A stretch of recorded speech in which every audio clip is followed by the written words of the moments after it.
नमस्कार, तुमच्या सर्वांचं स्वागत करतो आपल्या चॅनल. मित्रांनो, तामिळनाडूमध्ये जे आहे विजय थलपती याचं सरकार आलं. विजय थलपती हा त्या ठिकाणी जो आहे मुख्यमंत्री बनणार आहे आणि त्यापूर्वी जे आहे त्या ठिकाणी अतिशय मोठा आदेश जो आहे तामिळनाडू सरकारकडनं आला आहे. तामिळनाडू सरकारला मोठा आदेश जो आहे त्या ठिकाणी मद्रास उच्च न्यायालयाने दिला आहे. तर नेमका काय आदेश दिला आहे संपूर्ण माहिती आपण जाणून घेणार आहोत. परंतु तत्पूर्वी तुम्हा सर्वांना विनंती असेल, आपल्या चॅनलवरती जर तुम्ही नवीन असाल तर चॅनलला नक्कीच सबस्क्राईब करा.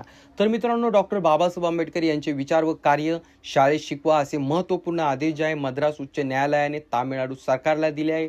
आणि त्याचसोबत आत्ताच्या पिढीला जे आहे डॉक्टर बाबासाहेब आंबेडकर माहीत नसल्याची खंत जी आहे त्या ठिकाणी न्यायालयाने व्यक्त केली आहे. न्यायाधीश एल व्हिक्टोरिया गोवारी यांच्या एकल पीठाने जे आहे हा आदेश दिला आहे. इयत्ता 3री ते 10वीच्या अभ्यासक्रमात समाजशास्त्र विषयात डॉक्टर बाबासाहेब आंबेडकरांचे कार्य सांगणाऱ्या धड्यांचा समावेश करा, जेणेकरून डॉक्टर बाबासाहेब आंबेडकर विद्यार्थ्यांना कळाले पाहिजे, असे न्यायालयाने नमूद केले आहे.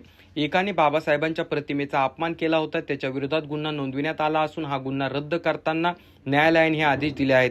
राज्याची जबाबदारी ही केवळ संविधानाची मूल्ये सांगणे नाही, तर अनेक वर्षाची विषमता नष्ट करणारे संविधानाचे निर्माते डॉक्टर बाबासाहेब आंबेडकर यांचे कार्य जे आहे सर्वांपर्यंत पोहोचवणे ही राज्य शासनाची नैतिक जबाबदारी असते, असंही त्यांनी त्या ठिकाणी सांगितलं आहे.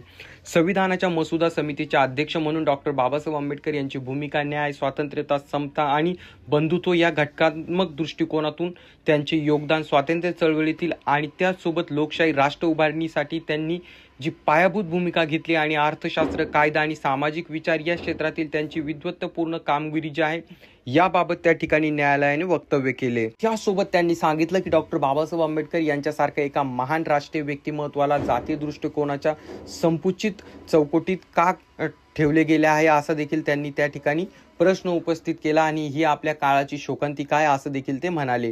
डॉक्टर बाबासाहेबांच्या अफाट व्यक्तिमत्वाला अनेकदा एका विशिष्ट गटाचे प्रतीक मानले जाते, पण खरे तर ते संपूर्ण राष्ट्राचे आहेत. ते प्रत्येक वर्गाचे आहेत, प्रत्येक न्यायालयाचे, प्रत्येक सार्वजनिक शिक्षण संस्थेचे आणि कायद्यासमोर सन्मानाला महत्त्व देणाऱ्या प्रत्येक नागरिकाचे आहेत, असे न्यायालयाने नमूद केले. तर मित्रांनो, त्या ठिकाणी एकीकडे जे आहे तामिळनाडूमध्ये सरकार बदललं, त्या ठिकाणी जे आहे विजय थलपती जो की काही वर्षांपूर्वी एक अभिनेता होता, परंतु त्याने आता जे पॉलिटिक्समध्ये प्रवेश केला, राजकारणामध्ये तो आला आणि तो त्या ठिकाणी पहिल्यांदाच निवडणूक लढवित असताना जिंकून देखील आला आणि तो जिंकून आल्यानंतर आता जे आहे त्या ठिकाणी सर्वात मोठा आदेश त्या ठिकाणी काढण्यात आलेला आहे. सर्वात मोठी गोष्ट त्या ठिकाणी करण्यात आलेली आहे.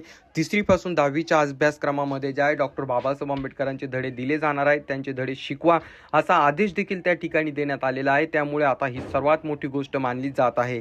तर याबाबत तुमचं काय मत आहे खाली कमेंट करून नक्कीच सांगा. चॅनलवरती नवीन असाल तर चॅनलला सबस्क्राईब करायला मात्र विसरू नका. आजच्यासाठी एवढंच. धन्यवाद मित्रांनो.